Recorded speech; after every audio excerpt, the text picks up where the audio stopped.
বাংলার ফুটবলে আবারও একটি নক্কারজনক ঘটনা। লাল কার্ড দেখানোর কারণে মাঠের মধ্যে রেফারিকে তাড়া করে এসে পেটালেন ফুটবলাররা।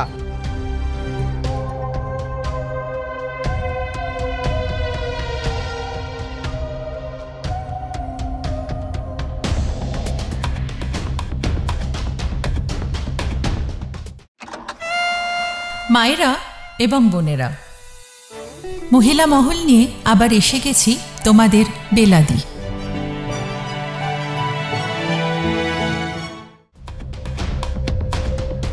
ঘটনাটি ঘটেছে রবিবার নৈহাটি স্টেডিয়ামে। উত্তর 24 পরগনা জেলা লিগের সুপার ডিভিশনের ফাইনালে মুখোমুখি হয়েছিল খড়দহ সূর্য সেন ও বেলঘরিয়া অ্যাথলেটিক ক্লাব।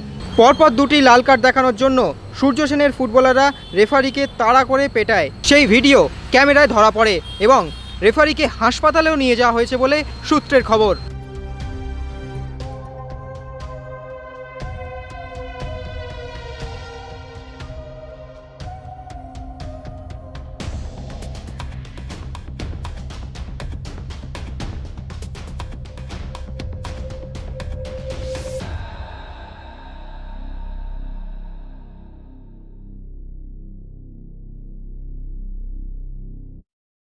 না, অত্যন্ত কলঙ্কজনক ঘটনা। একটা ক্লাবের থেকে আমরা এটা আশা করি না। যে এটা একটা দীর্ঘদিন ধরে একটা ঐতিহ্য, সেটা চলে যাচ্ছে। কিন্তু আমরা যেটা চাই যে আমরা স্টেডিয়ামে খেলা করছি, ডিস্ট্রিক্ট লিগের ফাইনাল হচ্ছে স্টেডিয়ামে, তার লাইভ টেলিকাস্ট হচ্ছে, সেইখানে যদি এইভাবে ঢুকে রেফারি তাড়া করে মারে, তাহলে মানে স্টেডিয়াম কর্তৃপক্ষ যারা করেছে এই ধরনের কাজ, তাদেরকে সবাইকে পুলিশ অ্যারেস্ট করেছে, পুলিশ তুলে নিয়ে গেছে। আইনের পথে চলবে। রেফারিকে কি হাসপাতালে নিয়ে যাওয়া হয়েছে? রেফারিকে হাসপাতালে নিয়ে যাওয়া হয়েছে, এখন স্টেবল আছে।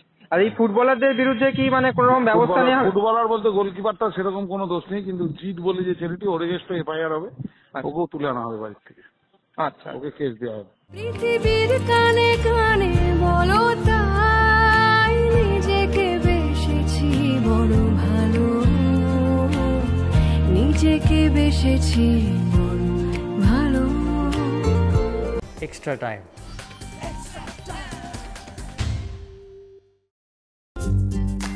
লেটেস্ট নিউজ আর এক্সক্লুসিভ ভিডিওর সঙ্গে আপডেট থাকতে এখনই সাবস্ক্রাইব করুন আমাদের ইউটিউব চ্যানেল। বেল আইকনে ক্লিক করতে ভুলবেন না যেন।